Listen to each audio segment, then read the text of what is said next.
একই কাণ্ড। ভারতকে ভাতে মারবে ভেবেছিলেন ডোনাল্ড ট্রাম্প।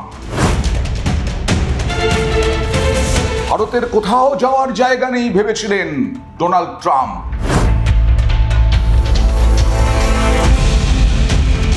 একের পর এক শুল্ক চাপিয়ে চাপিয়ে চাপিয়ে ভারতকে ভাতে মারবেন না। আবার বলছি, ভারত কিন্তু এখন অনেক স্বাবলম্বী, আর তাই ভারতের সঙ্গে চুক্তি করার জন্য, সে বাণিজ্য চুক্তি হোক, শিক্ষা চুক্তি হোক, অনেক দেশ এগিয়ে আসছে।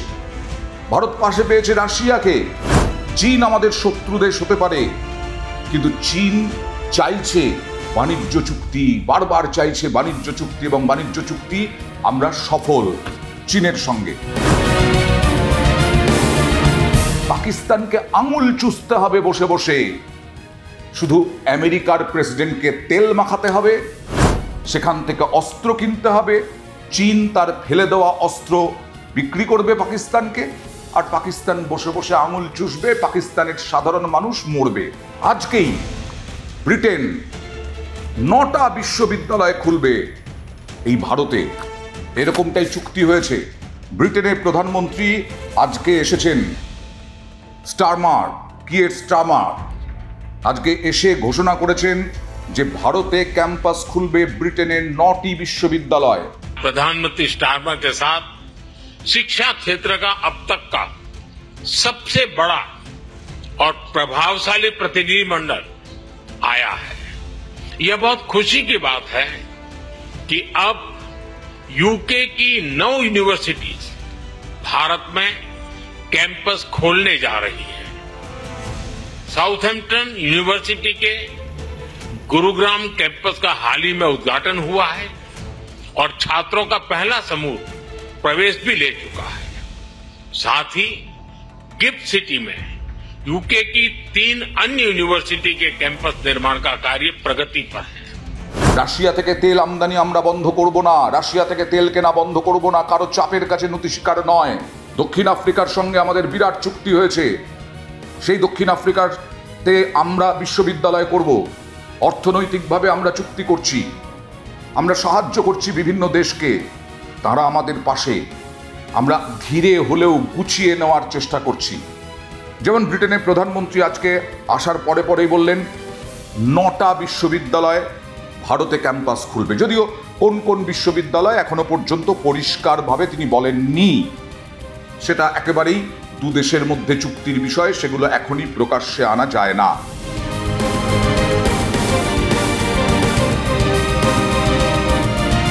বৈঠকে বাণিজ্য চুক্তি ছাড়াও দু দেশের অর্থনীতি, প্রতিরক্ষা ক্ষেত্রের উন্নতি সংক্রান্ত একাধিক গুরুত্বপূর্ণ বিষয় নিয়ে আলোচনা হয়েছে। মোদি এবং স্টারমার, নরেন্দ্র মোদি এবং কিয়ের স্টারমার, তাদের মধ্যে বৈঠক হয়েছে। সেই বৈঠক যথেষ্ট ফলপ্রসূ হয়েছে। বৈঠকের পর একটি যৌথ বিবৃতিও প্রকাশ করা হয়েছে, এবং সেই যৌথ বিবৃতিতে কি বলা হচ্ছে, যথেষ্ট হিংসায় ঈর্ষায় পড়তে পারেন ডোনাল্ড ট্রাম্প। নিজের দেশে তো চাকরি যাচ্ছে, নিজের দেশে তো বেকারত্ব বাড়ছে, নিজের দেশের অর্থনীতি মন্দার দিকে চলে যাচ্ছে, আর ভারত তার বিকল্প পথ, অনেক পথ খুঁজে নিতে সময় নিচ্ছে একটু, কিন্তু হয়ে যাচ্ছে। ভারত এবং ব্রিটেন দীর্ঘদিনের বন্ধু। যৌথ বিবৃতিতে বলা হয়েছে দরকার নেই আমেরিকার বন্ধুত্ব, কিন্তু তবুও আমরা আবার বলছি ভদ্র, দুর্বল নই। ভারত এবং ব্রিটেন দীর্ঘদিনের বন্ধু। দু দেশেই গণতন্ত্র, স্বাধীনতা এবং আইনের শাসন রয়েছে। ভারত এবং ব্রিটেন একে অপরের উন্নতি এবং বিভিন্ন স্তরের অগ্রগতির জন্য প্রতিশ্রুতিবদ্ধ, যৌথ বিবৃতিতে বলা হয়েছে। খুব গুরুত্বপূর্ণ এই যৌথ বিবৃতি।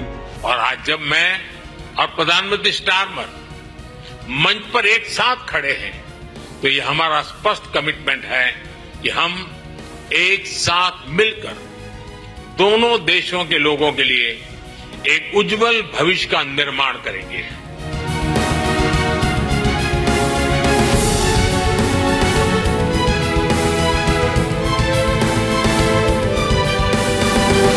বৈঠকে সম্প্রতি ঘটে যাওয়া আহমেদাবাদে যে বিমান দুর্ঘটনা, সেই বিমান দুর্ঘটনায় শোক প্রকাশ করা হয়েছে, উদ্বেগ প্রকাশ করা হয়েছে। গাজা শান্তি চুক্তি, তারও প্রশংসা করা হয়েছে। आज की बैठक में हमने इंडो पैसिफिक वेस्ट एशिया में शांति और स्थिरता और यूक्रेन में चल रहे संघर्ष पर भी विचार साझा किए।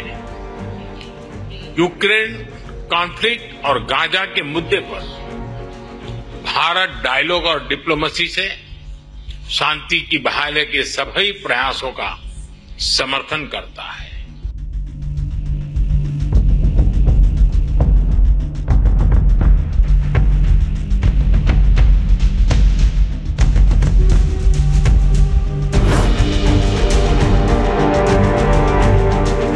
এই যে লেবার পার্টি কিয়ের স্টারমার, তিনি 14 বছর পর লেবার পার্টিকে ক্ষমতায় এনেছেন।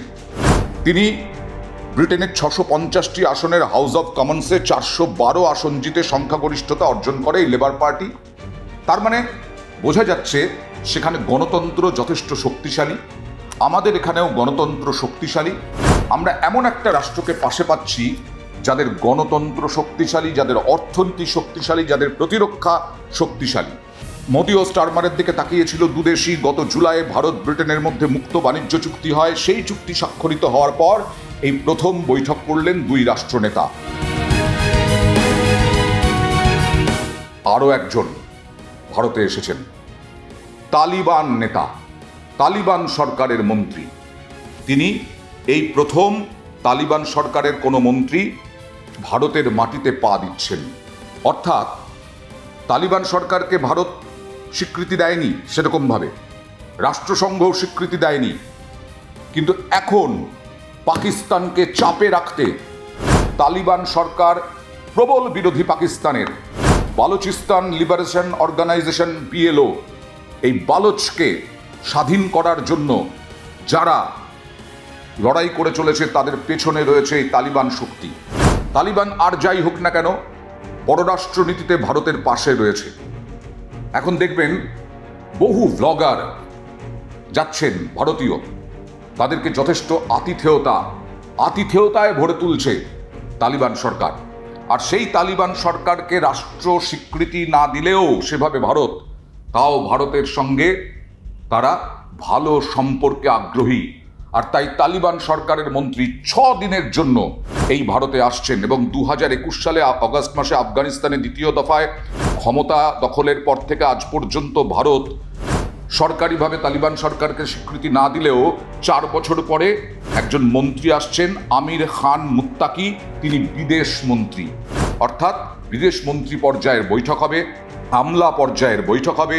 আফগানিস্তানে প্রাকৃতিক দুর্যোগে বারবার সাহায্যের হাত বাড়িয়ে দিয়েছে ভারত, এবং সেই ভারত যখন তালিবান সরকারের প্রতিষ্ঠিত হয় তখনও খাবার দাবারের প্রচুর অভাব ছিল। ভারতই পাঠিয়েছে বস্তা বস্তা চাল, গম, সমস্ত কিছু। তার প্রতি কৃতজ্ঞতা তাই এই তালিবান সরকারের। মনে করা হচ্ছে পড়শি দেশ পাকিস্তানকে চাপে রাখতেই তালিবানের সঙ্গে সন্ধির হাত বাড়িয়েছে সাউথ ব্লক।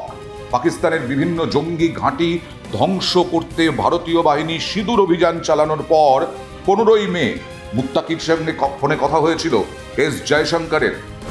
এই পাহেলগাঁও হামলার তীব্র নিন্দা করেছিল তালিবান সরকার, এবং তালিবান সরকার নিন্দে করার পরে যখন আমরা অপারেশন সিঁদুর শুরু করি তখন তালিবান দ্বিতীয় দফায় ক্ষমতায় আসার পর সেটাই ছিল, অর্থাৎ এই অপারেশন সিঁদুর নিয়ে ভারতীয় বিদেশমন্ত্রী এবং মুত্তাকির অর্থাৎ আফগানিস্তানের বিদেশমন্ত্রীর প্রথম কথোপকথন।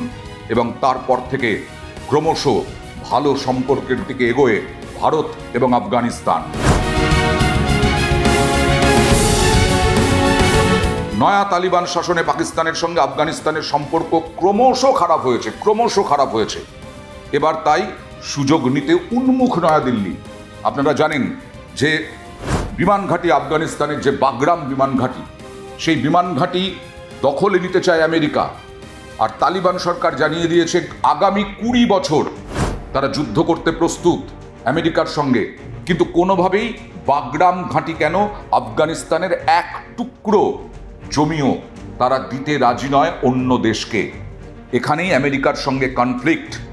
এবং তালিবান বুঝতে পেরেছে, ফিল করে যে ভারতেরও পরিস্থিতি কি, ভারতের সঙ্গেও আমেরিকা কি ব্যবহার করছে। একটা বৃহৎ গণতন্ত্র সেই গণতন্ত্রের সঙ্গেও কি ব্যবহার করা হচ্ছে। চীনের পরমাণু কর্মসূচির ওপরেও নজর রাখতে চায় আসলে এই আমেরিকা, সেই জন্যই বাগরাম ঘাঁটি। কিন্তু তালিবান রাজি নয় এবং তালিবান সরকারের পাশে ভারত। সুতরাং আফগানিস্তানের সঙ্গে আমাদের ভালো সম্পর্ক, ইরানের সঙ্গে ভালো সম্পর্ক, কাজাকস্তানের সঙ্গে ভালো সম্পর্ক, এই সমস্ত সম্পর্ক নিয়েই ভারত নতুনভাবে তৈরি করতে চলেছে সম্পর্কের যে পেরিফেরি। সেই সম্পর্কের পেরিফেরিতেই এখন ঢুকে পড়েছে চীন, রাশিয়া, ইরান, আফগানিস্তান। আর পাকিস্তান কি করবে? বাংলাদেশ কি করবে? ভারত আরো উন্নত হবে, ভারত আরো স্বাবলম্বী হবে এবং ভারতের দিকে আর কেউ নখ দাঁত বের করে ভারতের বিরুদ্ধে কেউ কোনো কথা বলতে পারবে না।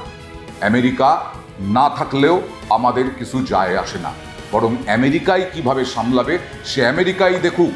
ডোনাল্ড ট্রাম্পকে বোধহয় আর প্রয়োজন নেই।